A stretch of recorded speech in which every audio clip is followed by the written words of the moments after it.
생생하게 상생하며 YTN 라디오 생생경제. 안녕하세요. YTN 라디오 생생경제 김혜민입니다.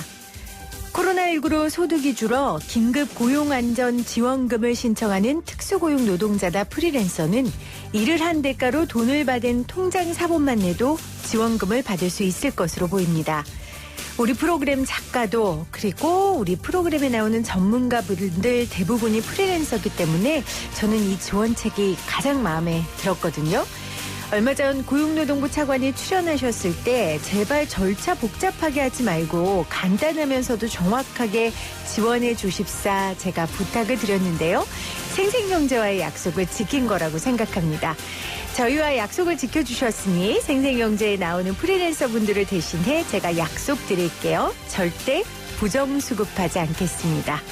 정부에서도 보조금 부정수급 관련 확인서를 쓰고 거짓이나 부정한 방법으로 돈을 받으면 보조금 관리에 관한 법률에 따라 최대 5배까지 부과금을 물린다고 합니다. 귀한 지원금 주는 정부도 받는 국민도 제대로 잘 써야겠습니다. 2020년 4월 27일 YTN 라디오 생생경제 지금 시작합니다. 쉽다, 재미있다, 어라? 무슨 말인지 이해가 간다. YTN 라디오 생생경제.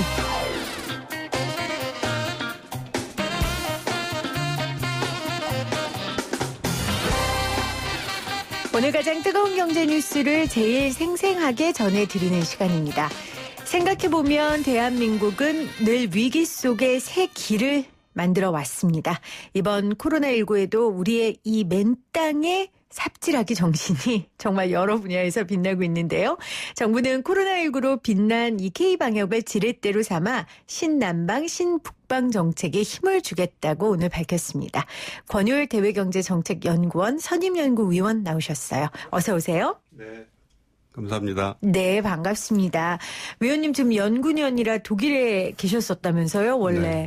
네. 이 귀한 연구년을 어디 돌아다니시지도 못하고 국내에. 그러게 말이에요. 독일에서 잘 있다가 네. 상황이 너무 악화돼서 그러게요. 몇 주 전에 귀국을 했습니다. 그래서 오늘 사실 생생하게 원래 위원님 세종에 계셔서 전화 연결만 할 수 있었는데 오늘 이렇게 스튜디오에 모셨습니다.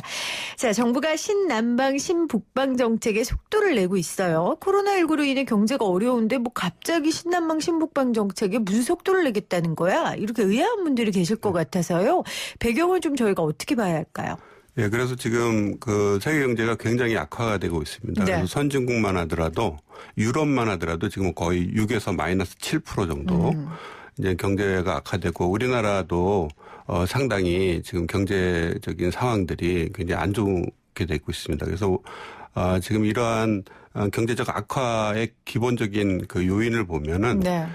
경제적 봉쇄 조치 때문에 전면적으로 각 나라들이 이제는 그 국경을 폐쇄를 하고 통제를 하면서 사회 경제적 활동이 급속히 위축이 되면서 상당히 어려움을 겪고 있습니다. 그래서 지금 현재로서는 이런 코로나19에 대응한 어떤 치료제나 백신이 당장 개발이 안 된다면 사회 경제적인 어떤 이런 충격이라 그럴까 이런 것들을 완화하기가 굉장히 어려운 상황입니다. 그런데 이제 우리나라 같은 경우에는 이런 대외 의존도가 높고 글로벌 어떤 공급망이 약화되면 이런 개방 경제 체제가 굉장히 위축이 됩니다. 그래서 우리나라는 그동안 그 어떻게 보면 전 세계에서 유일하게 코로나19 대처에 성공한 이제 방역 국가 모델로서 네. 구상이 되고 있고 이런 검사, 추적, 격리 이런 조치들이 거의 유일한 해결 방법인데 우리나라가 이제는 그걸 실현을 한 거죠. 네. 그래서 이제는 이런 그 신남방 국가나 신북방 국가들이 전면적 통제를 빨리 완화시키고 그다음에 우리와 어떤 경제적 교류 기반을 확대시키기 위해서는 좀 더 이런 다양한 네. 무역, 투자, 인적 교류 이런 것들이 이제 원조 정책과 같이 연결이 되면서 네. 이제 해야 되는데 우리나라가 이제 그 신남방 국가와 북방 국가들을 중심으로 해서 이런 어떤 교류 기반을 이제 물꼬를 트는 이런 어떤 정책들이 굉장히 중요한 시점이다. 이렇게 볼 수 네. 있겠습니다. 오늘 제가 여쭤볼 내용을 지금 다 말씀해 주셨어요. 그래서 제가 조금 더 자세히 한 개 한 개씩 여쭤보겠습니다. 정부가 아까 박사님 설명하셨잖아요. 정부가 지금 이 상황이 이러다 보니까 각국을 봉쇄하고 서로 교류하는 걸 안 하고 있는 상황이다. 그런데 이 와중에 지금 신남방 식목박 정책을 하겠다고 하니 네. 사람들이 이제 의아하게 생각한단 말이에요. 그런데 그 중심에 지금 K방역이 있는 거예요. 그렇죠? 네. 코로나19로 우리가 정말 전 세계의 찬사를 받았던 그 K방역을 지렛대로 삼아 신남방 신북방 정책을 펼치겠다는 겁니다. 사실 우리 권율 박사님께서는 이 신남방 신북방 정책의 워낙 전문가셔서 저희가 여러 차례 모시고 이야기를 듣긴 했는데 한 번 더 좀 요약을 해주세요. 신남방, 신북방 정책과 관련된 나라는 어디고 우리가 어딜 좀 주목해서 보면 됩니까? 네, 그래서 문재인 정부 이후에 이제 적극적으로 우리가 정책 비전으로 하는 게 이제 교량 국가라고 할 수 있겠습니다. 그래서 교량 국가. 예, 그러니까 대륙과 해양을 연결하는 네. 교량 국가를 위해서는 이제 신남방 정책과 신북방 정책이 대륙 전략으로서 또는 신남방 정책은 해양 전략으로서 굉장히 중요한 거죠. 그래서 이제는 이런 교량 국가를 실현하기 위해서는 우리 이제 개방적으로 혁신을 하고 그다음에 이제 네트워크 경제를 통해 가지고 이제 플랫폼을 만들어내는 것이 우리나라의 어떤 국가 비전이라고 할 수 있겠습니다. 그러나 이제 갑자기 코로나19 사태로 인해서 이러한 어떤 전체적인 어떤 정책 기조나 방향들을 좀 더 이제 새롭게 조정을 하면서 네. 우리가 좀 더 개방 체제에 부합하는 이런 어떤 신남방 국가들과 신북방 국가들과의 협력 기반이 이제 굉장히 중요하다고 보여집니다. 자, 대표적인 신남방 국가가 어디입니까? 그래서 신남방 국가는 이제 아세안 10개국하고 네. 인도를 포함해서 이런 해양 국가들이라고 할 수 있겠고요. 그다음에 이제 신북방 국가는 이제 러시아를 포함해서 이제 중앙아시아, 그러니까 이제 몽골이랑 중앙아시아 지역인데 네. 이제는 그 카자흐스탄이나 뭐 우즈베키스탄 이런 스탄 국가들 해가지고 한 10여 개국이 이제 신북방 국가라 할 수 있겠습니다. 자, 대부분 개도국이란 말이에요. 그래서 오늘 홍남기 부총리의 발표를 보면 공적 개발 원조를 3년간 70억 달러 규모로 늘리겠다 이렇게 밝혔습니다. 개도국 국가기 때문에 단지 발전과 개발만이 아닌 원조 우리가 공적 개발 원조를 함께 하겠다라는 그런 말인 거죠. 네. 그래서 이제는 이런 그동안 국제사회에서는 90년대부터 네. 이런 내셔널 시큐리티 국가적인 차원의 안보보다도 휴먼 시큐리티 그러니까 인간의 어떤 안전과 안보가 굉장히 중요하게 부각이 됐고 최근에는 이제 난민 문제나 뭐 기후 변화나 여러 가지 이제 취약국 국가들에 대한 지원을 많이 해왔습니다. 이제 우리나라도 이에 부응을 해서 이제 90년대부터 이제 그 원조를 많이 공유를 해서 2010년 정도에 한 11억 달러 정도를 넘어섰고요. 네. 이제 작년만 하더라도 한 25억 달러를 원조를 했습니다. 그러니까 이제 연평균으로 보면 한 11% 이상이어서 이제 그 선진 국가들 중에서 OECD에 이제는 이 선진 원조 공유 국가 모임이 있는데 네. 거기에서는 우리가 1위로 가장 높은 원조 증가율을 보여왔습니다. 그래서 이제 우리나라 입장에서는 대의존도가 높기 때문에 이러한 다양한 그 안보 관련해서 이제 지원이나 이런 것들이 좀 개발 협력 차원에서 더 이제 확대가 되고 최근에 이제 이런 보건 또는 뭐 기후변화 이런 다양한 국제적인 이슈들을 우리가 좀 더 선도적으로 지원하기 위해서 이제 신남방 국가나 신북방 국가의 개도국에 대한 지원 사업을 크게 확대를 해왔습니다. 제가 언젠가 오프닝에서 그런 말씀을 청취자분들께 드렸던 것 같아요. 개도국을 위한 코로나19의 원조를 우리나라에서 해야 한다. 왜냐하면 지구는 둥그니까 자꾸자꾸 나가면 우리가 다 만나잖아요. 그러니까 결국 어려운 국가나 개발도상국들의 어려움을 우리가 외면하면 결국은 우리에게도 어려움이 올 것이다. 그래서 저도 청취자분들께 한번 그런 말씀을 드린 적이 있는데 그래서 오늘 홍 부총리가 코로나19 사태를 새 시장 개척과 국가위상 제고를 위해 K방역 모델을 경제협력 심화를 위한 자산으로 적극 활용하겠다. 이렇게 얘기했단 말이에요. 뭐 말은 어렵지만 결국은 K방역으로 도와주기도 하고 그리고 경협도 주도하겠다. 지금 이런 거 아니겠습니까? 네. 좀 어떤 내용이었습니까? 그래서 이제는 그 국제적 공조가 굉장히 중요한 시점입니다. 그래서 그동안 글로벌 불확실성이 높아지면서 네. 경제도 안 좋고 우리나라 개방경제 체제하에서 굉장히 어려움에 직면했었는데 이번 코로나19 사태를 계기로 해서 국제적인 협조와 협력, 그다음에 국제적인 연대 이런 것들을 통해서 비로소 이런 글로벌 공급망을 확대시키고 그다음에 무역 투자나 인적 교류를 활성화시켜야지만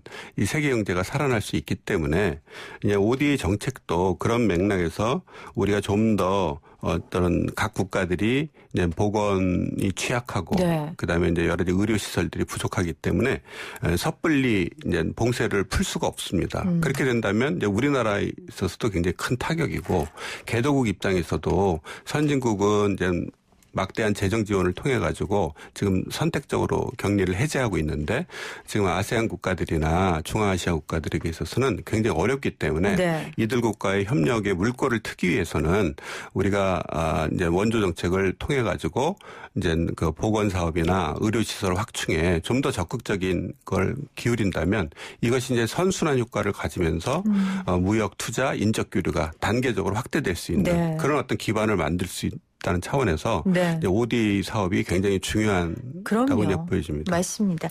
오늘 출발새 아침에서 고려대 최재욱 교수를 인터뷰했는데요. 이분이 우즈베키스탄에 그 코로나19 자문을 하기 위해 다녀왔습니다. 거의 뭐 국민적 영웅이 됐고 올 때 전세기를 타고 왔다. 뭐 이런 이야기까지 들었는데 우리도 공적 원조를 받을 때 의료 보건 이런 부분이 우선시 되지 않았습니까? 네. 대한민국이 받을 때에도 정말 이걸 계기로 국제적인 협조와 연대 그리고 글로벌 공급망 인적 교류가 확대되길 저도 간절히 바라봅니다. 그렇다면은 신남방 신북방 그 관련 국가들이 우리를 볼 때 우리의 의료기술과 산업의 강점이 어떤 게 있을까요? 이제 우리나라 같은 경우에서는 아무도 가보지 않은 길을 걷는 중이라고 할 수 제가 있겠습니다. 아까 얘기했잖아요. 맨 땅에 삽질하기 정신.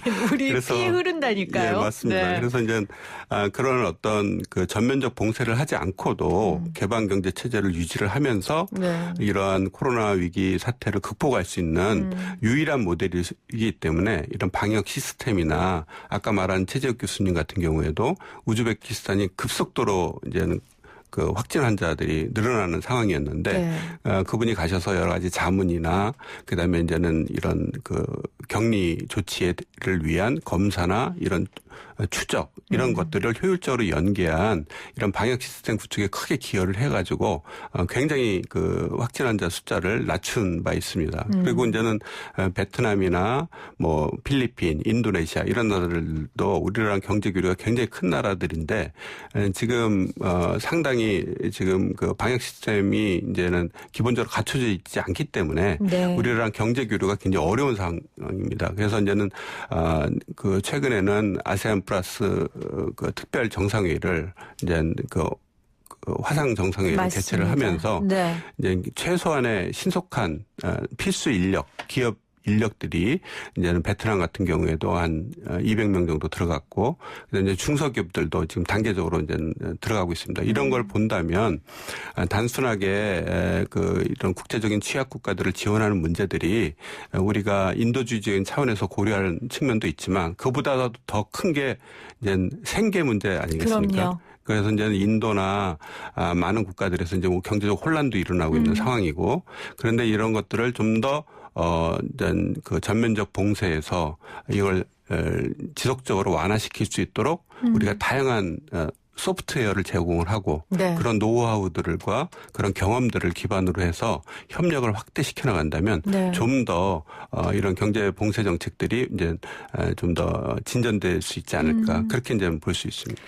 박사님이 앞에 지적하셨지만 이제는 예전 같은 무역 형태보다는 인프라 그 디지털 인프라를 통한 무역들이라든지 교류가 훨씬 많아지지 않겠습니까? 그렇다면은 해외 인프라 수주 활성화를 기대하기 위해서라도 지금 우리가 개도국에 손을 내밀고 투자를 해서 유리한 고지를 선점한다면 굉장히 우리에게는 미래 먹거리 측면에서도 네. 아주 이점이 많을 것 같아요. 예. 그래서 지금 타이밍이 굉장히 좋은 시점이라고 보시는 거죠. 네. 그래서 이제 작년 11월 달에 한아세안 정상회의, 한 메콩 정상회의가 개최됐습니다. 네. 그래서 이제는 많은 국가들이 이제는 이런 제조업 기반한 어떤 이런 여러 가지 상품 교육들이 불안정해지고 있어서 많은 개도국들이 지금 신성장 동력을 이제 디지털 경제로부터 이제 찾고 있습니다. 그래서 이제 다양하게 IT 산업을 진출할 수 있고 기존에 우리가 원조 사업이라고 하면 대규모 인프라 사업들도 많이 하고 있었지만 네. 좀 더 이런 것들을 중소기업들이 진출을 하고 우리들의 이제 IT 인력이나 IT 시스템을 기반으로 구축을 해서 좀 더 하이테크 산업에 기반을 해서 이제 네트워크 경제를 강화시키는 거죠. 그래서 이제 그런 측면에서 본다면 우리나라가 플랫폼이 돼서 이러한 부품 소재 산업부터 의료, 그다음에 정보, 스마트 도시 건설, 그다음에 이제는 이러닝을 기반으로 한 인재 육성 네. 이런 다양한 사업들이 이제 개발 협력 사업이랑 연계가 되면서 좀 더 우리나라 대기업이나 중소기업들, 그다음에 이제 많은 어떤 일적 교류들이 좀 더 활성화될 수 있는 기반을 만들 수 있지 않을까 네. 그렇게 이제 전망되고 있습니다. 그리고 신북방 국가들은 러시아 아까 중앙아시아를 네. 하셨는데 우리가 통일이 되거나 아니면 뭐 통일까지 가지 않더라도 남북 교류가 활발해지면 접근성이 우리한테는 훨씬 더 네. 가까워지는 거니까요. 예, 예. 그런 측면에서도 우리가 굉장히 눈여겨봐야 하는 국가들 아니겠습니까? 네. 그래서 이제 러시아 같은 경우에는 이제 한 러시아 수교 30주년입니다. 맞습니다. 그래서 올해가. 이제는 다양한 라인 브릿지 사업이나 그다음에 우리가 이제 유럽까지 연결되는 철도 사업 이런 것들을 많이 했는데 네. 이번에 이제는 전면적인 봉쇄 정책을 도입하면서 굉장히 실질적으로 교류가 어려워진 상황입니다. 이런 부분들을 좀 더 우리가 의료나 보건 사업들을 중심으로 해가지고 좀 더 방역 시스템을 구축하는 데 직접적으로 지원을 하고 뭐 우즈벡이나 카자흐스탄 같은 경제적 잠재력이 많은 나라들과 다양한 사업들을 추진할 수 있는 좋은 기회로 삼아야 된다. 그래서 이제 이런 위기가 좀 더 우리에게 있어서는 서로의 어떤 기회가 될 수 있도록 네. 그러한 협력 사업들에 있어서 이제 원조 사업이나 뭐 무역, 투자, 인적 교류 사업들을 좀 효율적으로 연계를 해서 우리나라뿐만 아니라 각 나라들과 같이 상생 협력할 수 있는 동반 성장할 수 있는 그런 기반에 우리가 이제는 리더십을 발휘할 수 있는 거죠. 그래서 이제 이러한 파트너십들을 기반으로 해서 국제적 리더십이 구축이 된다면 우리나라의 어떤 경제 체제 나 우리나라의 국제적 위상 이런 부분에 있어서도 굉장히 긍정적인 역할을 하지 않을까 그렇게 기대하고 있습니다. 네. 자, 오늘 신남방 신북방 정책에 고삐를 죄겠다. 그래서 코로나19 이후 경제 활성화를 꾀해 보겠다라는 정부의 발표가 있었습니다. 그래서 신남방 신북방 정책의 전문가인 권율 대외경제정책연구원 선임연구위원과 인터뷰 나눴고요. 위원님 혹시 YTN 라디오 앱 깔려 있으세요? 핸드폰에? 네. 다행이네요. 저희 업그레이드한 것도 아세요? 업그레이드가 아니고 새로 완전히 태어났어요. 그것도 아세요? 제가 최근에 귀국을 해서 그거는 모르는데. 지금 하시면 됩니다. 네. 그래서 애청자로서. 그럼요. 반드시 업그레이드를 하겠습니다. 기필코. 저희가 오늘부터 새로운 앱이 출시돼가지고요. 이벤트를 하고 있습니다. 위원님께서도 나가시면서 깔았다고 캡처해가지고 저희 샵 094 우물정 094로 보내주시면 저희가 아메리카노 상품권을 매일 10분씩 보내드리고 있고요. 감사합니다. 제가 인터뷰 오셨으니까 우리 위원님께서 캡처해서 보내시면 조금 더 제가 선심을 쓰도록 하겠습니다. 자, 청취자 여러분들 들으셨죠? 권율 위원님만 참여할 수 있는 게 아니라요. 여러분들을 위한 사실은 저희 이벤트입니다. 새롭게 YTN 라디오 앱이 출시됐습니다. 지금 앱을 까시고 혹은 업데이트하시고 캡처하셔서 샵 0945 우물정 0945로 문자 보내주시면요. 저희가 몇 분 선정해서 선물 보내드리도록 하겠습니다. 오늘 인터뷰와 오늘 방송의 모든 기승전 결은 YTN 라디오 앱 출시로 제가 마무리하도록 하겠습니다. 괜찮으시죠? 네. 네, 지금까지 권율 선임연구위원이었습니다. 고맙습니다. 네, 감사합니다.